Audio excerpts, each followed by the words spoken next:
est le moment le plus favorable pour boire de l'eau? Il m'a répondu ceci.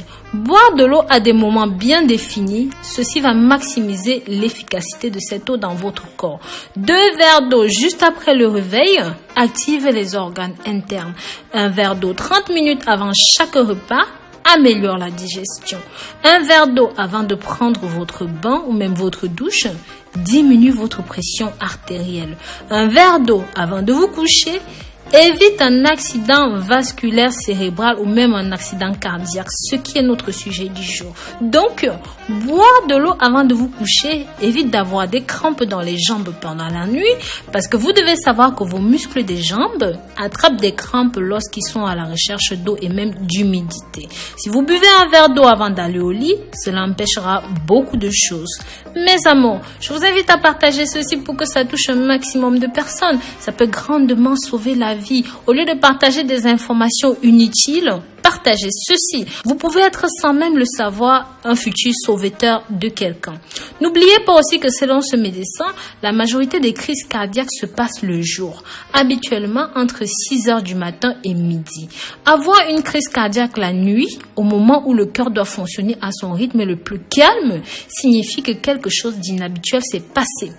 Des études faites par des professionnels de la santé dans ce domaine ont démontré que l'apnée du sommeil, le ronflement sont aussi à blâmer dans ce contexte-là. Si vous prenez une aspirine tous les jours, le mieux est de prendre cela le soir parce que l'aspirine a une durée de vie de 24 heures. Donc, si la plupart des crises cardiaques se produisent dans les premières heures de la matinée, l'aspirine serait plus concentrée dans votre système circulatoire et pourront grandement vous aider, et ceci même à votre insu. Vous devriez toujours avoir de l'aspirine à vos côtés, à côté de votre lit, votre table de chevet, tout ça. Ceci pour la simple raison que si par hasard, et que je ne vous le souhaite pas, vous êtes victime d'une attaque, il suffira alors simplement de dissoudre immédiatement 2 aspirines dans la bouche et d'avaler avec un petit peu d'eau.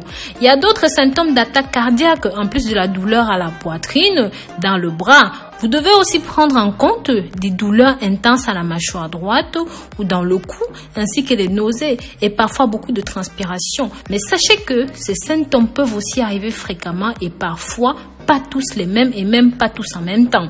Mes amours, je vous recommande de regarder cette vidéo jusqu'au bout. Ici, je vais vous présenter tous les symptômes qui devraient vous alerter.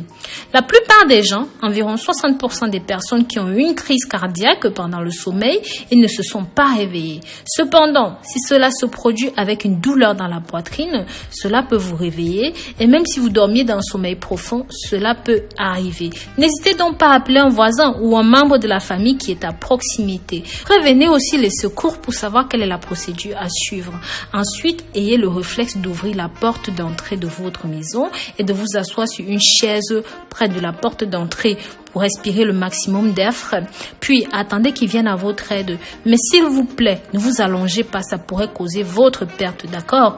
Partagez ceci, mes amours. Partagez pour que ça touche un maximum de personnes. C'est simplement susceptible de sauver des vies. Maintenant, je vais vous donner quelques conseils pour diminuer les risques d'attaque. Vous pouvez réduire vos risques de subir une crise cardiaque ou même encore une attaque cérébrale en étant actif, en faisant de l'exercice tous les jours. Par exemple, une promenade de 30 minutes quotidiennes peuvent aider à diminuer les risques. D'autres mesures que vous pouvez prendre pour réduire les risques sont de surveiller votre alimentation.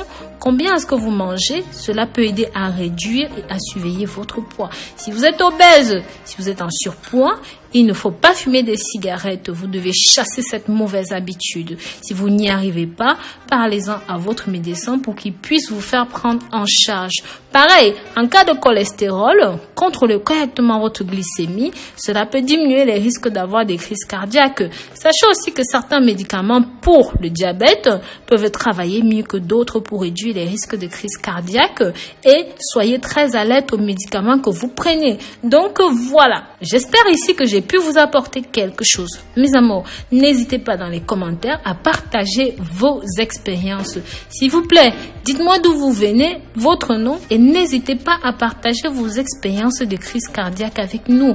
Prenez grand soin de vous d'ici là et sachez que je vous porte dans mon cœur. Bisous, bisous.